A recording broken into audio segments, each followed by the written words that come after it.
भगवान श्री राम के चरणों में भक्ति और श्रद्धा के साथ चलिए शुरुआत करते हैं। प्रथम श्री रामचरितमानस देव देविका टीका सहित बम्बई अक्षरों में 1967 ईस्वी का रामचरितमानस बुक रामायण श्री भक्त गोस्वामी तुलसीदास की रामायण महात्म्य से शुरू करते हैं। रामायण महात्म्य प्रारंभ। दुआ। गुरु हरिहर गुण ईश द्वि सुमिरो तुलसीदास, रचत गोपाल महात्म्य सूची रामायण सुखरास। मैं गोपाल दास अपने गुरु महाराज विष्णु महादेव जी, गणेश जी, सरस्वती देवी तथा मैं गोपाल दास देवी तथा तुलसीदास जी का स्मरण करके सुख की राशि श्री रामायण का महात्म वर्णन करता हूँ। रामायण सुरतरु की छाया, दुख भय दूर निकट जो आया। सप्त कांड स्तंभ सुहाई, दोहा लघु सखा छवि छाई। यह रामायण कल्प वृक्ष की छाया के सदृश है। अतएव जो मनुष्य इसके समीप आता है अर्थात इसका अध्ययन करता है, उसके सब दुख दूर हो जाते हैं। इस रामायण रूपी कल्प वृक्ष के 7 कांड शोभायमान है तथा इसमें के दोहे सुंदर छोटी छोटी शाखाएं हैं। सुची सोरठा सटिका कोई, पत्री बहु चौपाई जोई। चंदन की शोभा अति रूरी, जनु नवीन अंकुर छवि पूरी। इस रामायण रूपी कल्प वृक्ष की डाली, इसमें के सोठे हैं, चौपाई पत्ते हैं तथा इसमें के छन्नों की शोभा अति मनोहर है। जैसे सुंदरता से पूर्ण इसमें नए अंकुर भरे हैं। अक्षर सुमन रहे गदड़ाई, अति अद्भुत सुगंध कविताई। विविध प्रकार अर्थ सोई फल, श्रोता सुमति स्वादु जाने भल।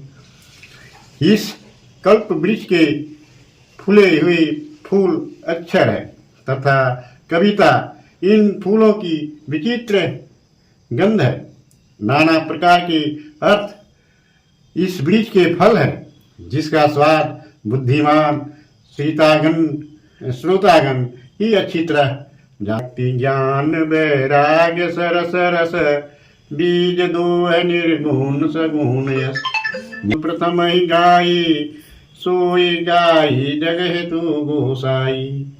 इसके फल की भक्ति, ज्ञान तथा वैराग्य सुंदर रस है तथा इसके फल के निर्गुण तथा सगुण 2 बीज है।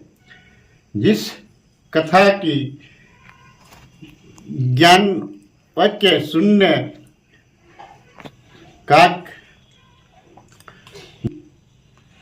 भूषिंडे शिव जी ने पहले कही थी, उसी कथा को संसार के हित के लिए गोस्वामी तुलसीदास ने रामायण में कहा है। दोहा। तुलसीदास रामायण नहीं करते प्रचार, कली के कुटिल जीव पे को कर तो निस्तार। यदि गोस्वामी जी तुलसीदास जी रामायण का निर्माण करके इसका प्रचार ना किए होते तो कली युग के पापी प्राणियों का निस्तार कौन करता। रामायण सूर घेनु समाना, दायक अभिस्मत फल कल्याण। गुण समूह कवि सके कौन गनी, जासु प्रभाव सरीस चिंतामणि। कामधेनु के सदृश यह रामायण मनोवांछित फल देने वाली तथा कल्याण करने वाली है। कौन सा कवि इस रामायण के अनेक गुणों की गणना कर सकता है, जिसका अनुपम प्रभाव चिंतामणि नामक रत्न के सदृश है। राम अयन रामायण काही, बरनी पार पावे को काही। रामायण अद्भुत फल फुलवारी, राम भ्रमर भूषित रुचि भारी। रामायण में राम जी का वर्णन है। इसका वर्णन करके कौन इसका पार पा सकता है। यह रामायण अति सुंदर और अति विलक्षण फूलवारी है, जो राम रूपी भौरे से अति शोभायमान है। श्री रामायण जेहि घर माही, भूत परेत तहाँ भूली न जाही। नहीं गति तहाँ दरिद्र हो केरी, तहे श्री महावीर की फेरी। जिस घर में रामायण रहती है, भूल कर भी भूत प्रेत पिशाच आदि नहीं आते, दरिद्रता का भी प्रवेश नहीं होता, क्योंकि उस स्थान में श्री महावीर हनुमान जी का फेरा रहता है। मंत्र मंत्र सगुनोति जेति, रामायण मह जानिए तेति। प्रीति करे रामायण माही, ते ही सम भागवंत को नाही। जितने अंतर मंत्र तंत्र है, उन सबको रामायण के अंतर्गत जानिए। जो मनुष्य रामायण में प्रेम रखता है, उसके समान कोई भाग्यवान नहीं है। दोहा। रामायण सम नाहि को, सब उपमा उपमेय। उपमा भाषा और की, कैसे कोई कवि दे। रामायण के सदृश कोई काव्य नहीं है। इस ग्रंथ में सभी उपमा और उपमेय वर्तमान है, अतएव इसकी भाषा का उपमा अन्य काव्य की भाषा से कैसे कोई दे सकता है। त्रेता मह भयो वाल्मीकि की मुनि, ते कलिजुग भये तुलसीदास पुनि।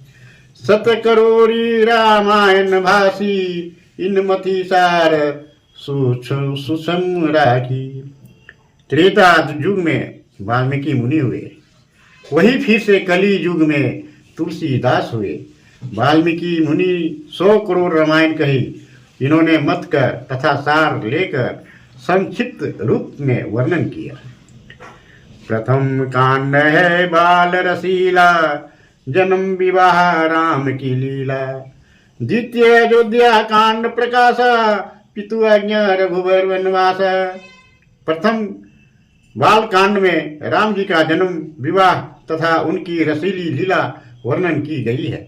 दूसरा अयोध्या कांड है, जिसमें पिता के आज्ञानुसार श्री राम जी के वनवास का वर्णन है। पुनियरण्य किष्किंधा भास्यो, तह सुग्रीव शरण मह राखियो। सुंदर सुंदर कांड सुहावन, युद्ध कांड सह मार्यो रावण। श्री राम जी के वनवास का वर्णन है। इसके बाद अरण्य कांड तथा किष्किंधा कांड कहे गए हैं, जहाँ पर श्री राम जी का सुग्रीव को शरण में लेना वर्णित है। इसके बाद सुंदर कांड बड़ा ही सुंदर है, और इसके बाद युद्ध कांड है, जिसमें रावण के वध का वर्णन है। आज मैं यहीं समाप्त कर रहा हूँ। कल फिर इसी समय मैं आगे की पाठ प्रारंभ करूँ।